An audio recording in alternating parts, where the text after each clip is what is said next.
It's warm. Who starts? You can go. You're a loud chewer. Sometimes I feel like I have to leave the room just to enjoy my meal. Okay. Good. It bothers me that you won't wear a nose clamp. I don't snore. Why would I make that up? I can't snore. The doctor said so. You always think you're right. And you're a little paranoid.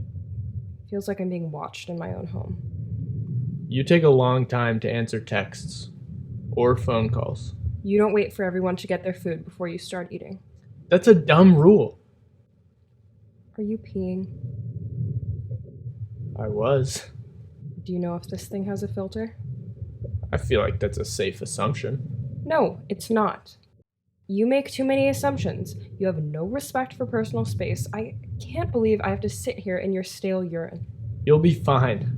My brothers and I used to take baths together. We knew what we were doing. Just don't open your mouth. I'm not your brother.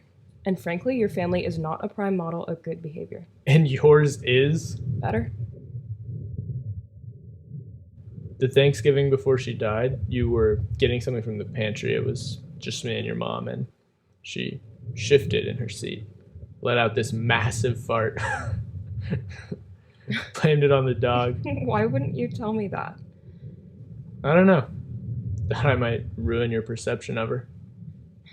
My mom hated you. Really? Mm-hmm. For a while.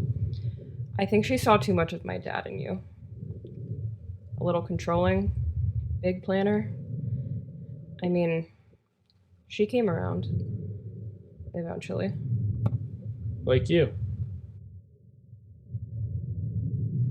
How eventually? A couple months before she died. I still hear her sometimes. When you talk over me. When you reach over my shoulder to grab something from the cabinet. I get this warm buzz in my ear.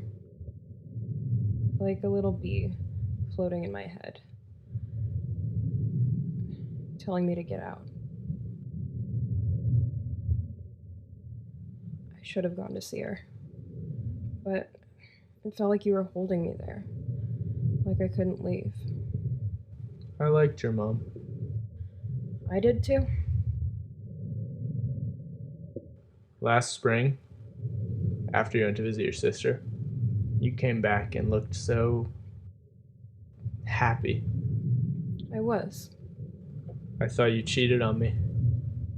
Do you still? Maybe. Well, I didn't. Have you? Ever?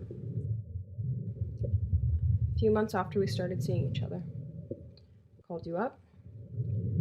Needed you to pick me up from the airport. It was February. Freezing.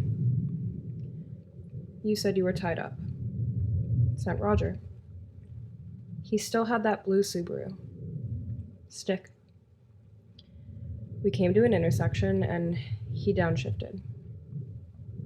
His hand moved off the gearbox, brushed my thigh, and stayed there. There was frost on the window. His hand crept up. I let him. Kept going like that. With the radio. Staring out the windshield, listening to the road. Didn't seem like much. But I knew you wouldn't take it that way. We pulled up and you came to the window. Said, I owe you one, man. You were watching The Wire. That's why you couldn't come. I was really messed up when you went to see your sister. You wouldn't pick up. You wouldn't answer my texts. I kept talking myself in circles. I was so warped, but I was sure. I was so sure that you were fucking someone, and I took everything you'd touched.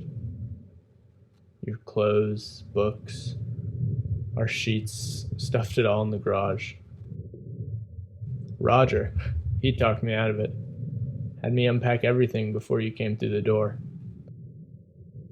And I smiled, pretended, but I was really close to the edge for a while there. Near the peak, I was going through our voicemails, mostly junk, a couple from you. I couldn't even listen to your voice. Michael. And I got to the end. She must have left it a couple of days before she died. It was short. 10, 15 seconds. What did it say? I don't know. I didn't listen.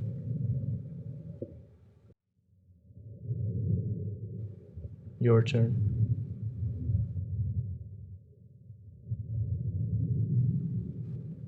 I thought you wanted to talk.